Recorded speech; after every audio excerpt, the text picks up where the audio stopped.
product of the 90s, for sure.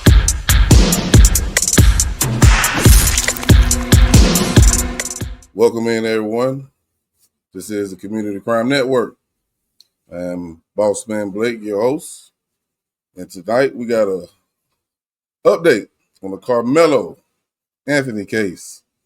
Of course, if you haven't been following the case, Karmelo Anthony is a 17-year-old kid who stabbed another 17-year-old kid at a track meet.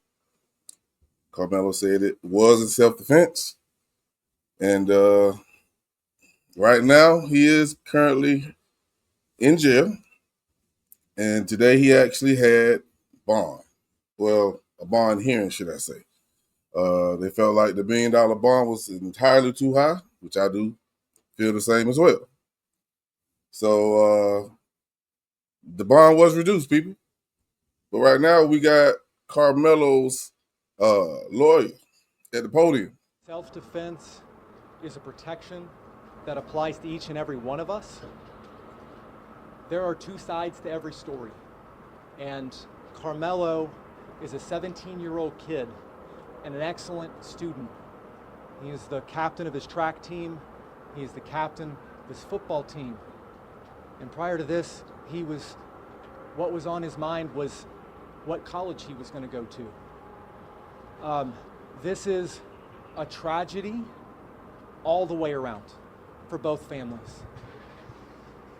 Rushing to judgment, trial by public perception and trial by media is not how we ensure justice is done. We are confident that after a full investigation, that the truth will come out. Thank you. Mike, you took umbrage with the state's assessment that this was simple and brutal. Why so?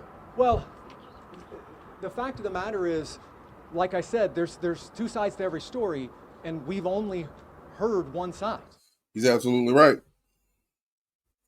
We've only heard one side to the story. One side. And that's from, I guess you would call them, the prosecutors.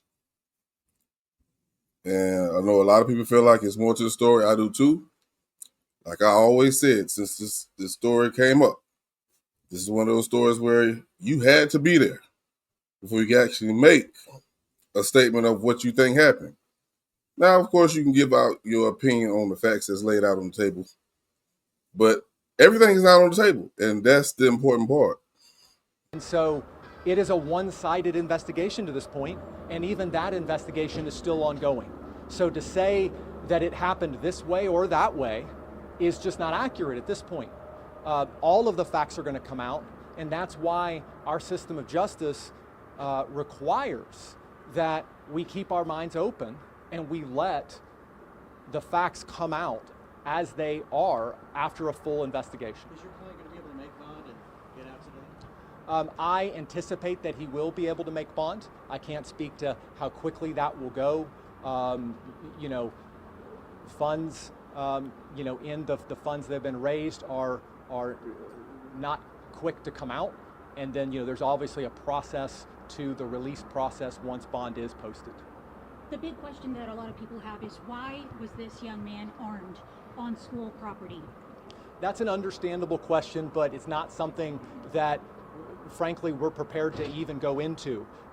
This is something that I know the police and the prosecution want to get it right and want to have a full and fair investigation, and so do we. So it would be irresponsible for me or them at this point to start saying this is what happened, this is why, anything. So I understand that's a big question. It's going to be a big question, and it's something that we will find out, and we ask that the public, as hard as it is, withhold judgment and let both of these families have justice, that let both of these young men, the Metcalf family and the memory of who they've lost, but also Karmello, have a fair and full justice process. How has he? Your feeling on the reduction of this bond? You feel it's fair?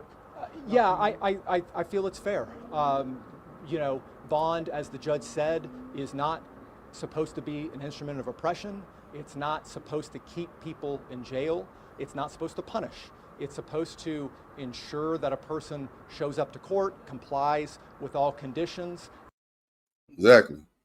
So anyone would like to answer the question, why was it set so high in the first place? And it's supposed to keep the community safe. So this is a large and substantial bond, and the judge has, I think, rightly imposed reasonable conditions that will ensure both Karmello and the Anthony family's safety, but also the safety of the community. What was Karmelo's reaction today? He didn't seem very talkative toward you, and how has jail, I guess, been so far for this teenager, and does he look on suicide watch or anything like that? That question did something to me. Is he on suicide watch? You got to listen to the questions that these reporters ask, and I'll let you know what they think about this case. Already trying to paint a picture that he feels guilty. I'm pretty sure he feels bad for what happened, but she wants to know, how he's been acting. She want to know, is he sympathetic? That's all the fuck she had to ask. Come on with the bullshit. I honestly can't speak to Karmelo's reaction because I was so focused on the hearing and what was going on and what the judge was saying. I think we have to all remember Karmello is a 17-year-old kid who's never been in any sort of trouble before.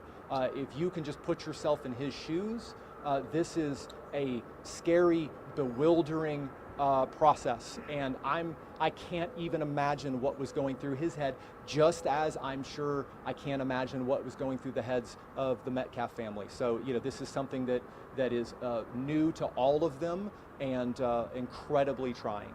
So for people who want to know, why were you selected? I mean, what is your experience? I mean, you had to be really good. I can't speak as to why I was selected. In any case, it's important to have an attorney that you connect with, that you feel has the right amount of experience and the right investment in the case. And I'm not speaking to anybody else. I just know that that's important in any case. Okay. Just how unsafe does this family feel?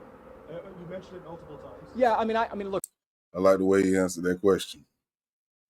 Well, these reporters, they hell, ain't it? I'm not going to speak for them at this point, but I think you can imagine the press coverage on this case has been immense, and the online and public reaction has been immense. And unfortunately, as is common in our culture, especially lately, the vitriol and the public reaction one way or the other has been intense. And threats and talk of race war and all kinds of insanity isn't good for, obviously, the Anthony family. It's not good for the Metcalf family. It's not good for the peace and safety of our community. So, I would ask, and I know both sides would ask, that the temperature on this be allowed to come down, that the media, you guys have a job to do, and I understand that, everyone does, but at the same time, we just ask everyone in the public and everywhere to let this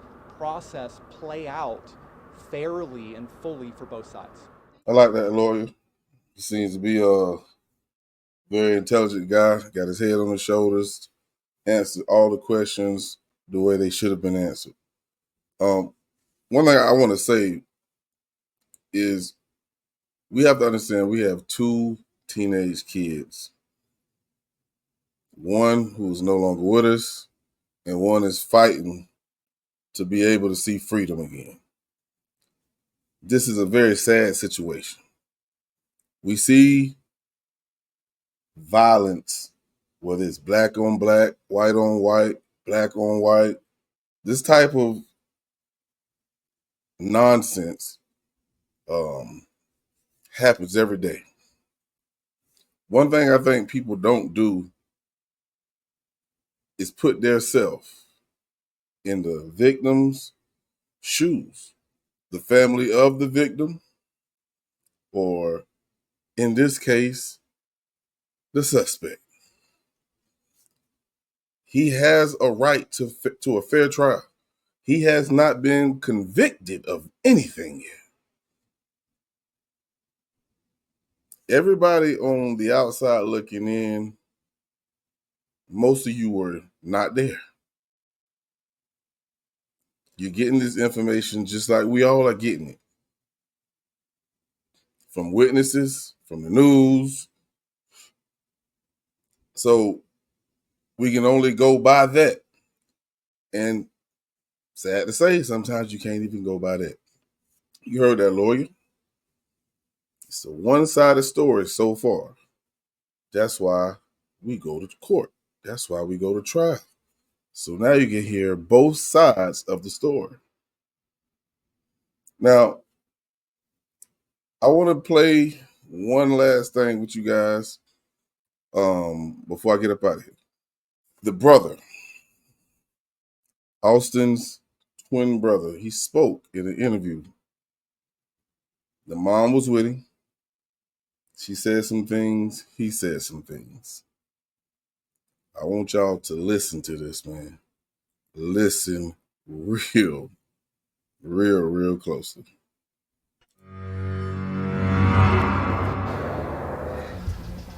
I mean, our relationship is really the tightest I've ever seen in somebody, like, between two human beings. I mean, we did everything together.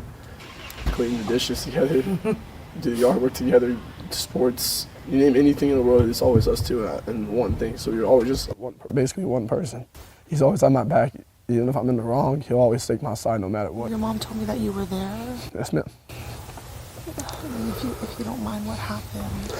There was this kid, before I knew his name now, this kid was sitting under our tent at track. We asked him to move. He started getting aggressive and talking reckless. And my brother stepped in and said, "You need to move." He's like, "Make me move." Austin grabbed his backpack. The kid, I tried to whip around as fast as I could, but I didn't see.